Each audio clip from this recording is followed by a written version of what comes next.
Hi, Dr. Kirschner. Thank you so much for joining us on Good News Broadcast. Oh, my pleasure. First of all, why does a healthy relationship in the bedroom lead to healthy relationships in general? Well, a healthy relationship in the bedroom, what happens there is, especially if you are really having some novel interactions and really, creating wonderful new ways of communicating sexually and fulfilling each other sexually, it tends to release dopamine, which is the infatuation or falling in love brain chemical. So you have that going on. And then if you have a really good exchange, sexual exchange that leads to complete fulfillment on both your parts, that releases oxytocin, which is the bonding hormone. It's the tend, cuddle, and befriend hormone. So it bonds the two of you. And third, if you're having a really great sexual relationship, it releases endorphins. These are feel-good chemicals where you feel great, you're in a good mood. And who do you associate that with? Your partner. Now, Dr. Kirschner, tell us a little bit more about the National Survey of Sexual Health and Behavior. Tell us more about that study.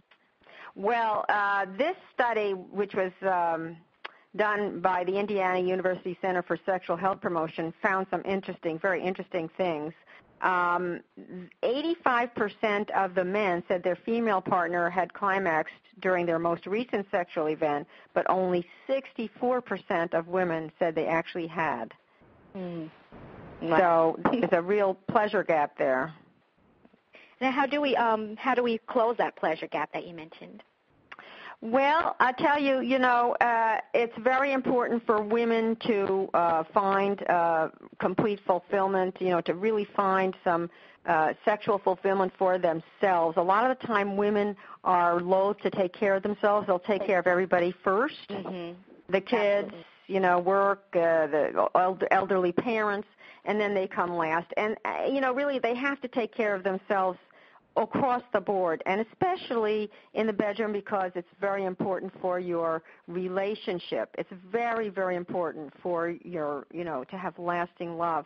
And one of the things they can do is really help themselves by trying intimate massagers, which can be extremely useful for women in finding the higher levels of fulfillment sexually. There's some great new ones at TrojanVibrations.com, and a new massager is always a great thing because novelty, of course, is going to make it more effective. So do you find that a lot of women have trouble discussing maybe the difficulty that they might be having in the bedroom? Do you find that it's hard for them to discuss it with their partner? Oh, yes. So they get very protective of their partners. They don't want their partners to feel bad. And, of course, men are often very goal-directed, so they want the climax to come.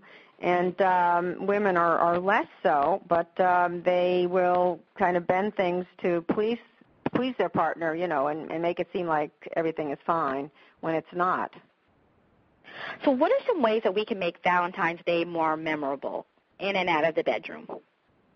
Okay. Well, out of the bedroom, really interesting thing to do is to make a list of 5 to 10 things that you truly appreciate about your partner, and then go out to dinner or go, to a private place like a park or some place where you can actually read this list to your partner. And it's a very powerful thing to do. You see, it's beyond just the flowers, candy, chocolate thing. It's much more real and will give you much more contact. You can also give each other coupons, good for a 10-minute shoulder massage or foot massage, or good for one 10-minute listening session, little love coupons. These have to do with actually interacting and getting closer outside the bedroom. And then, of course, inside the bedroom is very, very important, as we said before.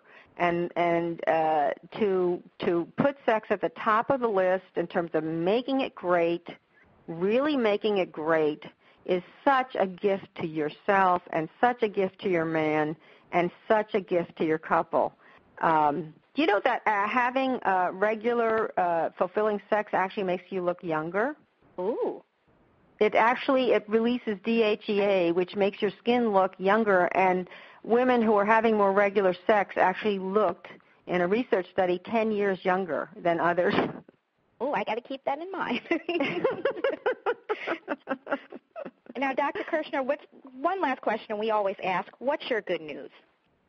My good news is that you can deepen any relationship, whether you've been dating a few months, on and off for 10 years, or in any relationship where you feel afraid it might be ending, or a marriage where you're afraid it might be ending, even if he or she has cheated. And I have dozens of ways to do that, to move your relationship forward in my new book, Sealing the Deal, The Love Mentor's Guide to Lasting Love. Dr. Kirschner, you've been wonderful. Thank you so much. Oh, thank you.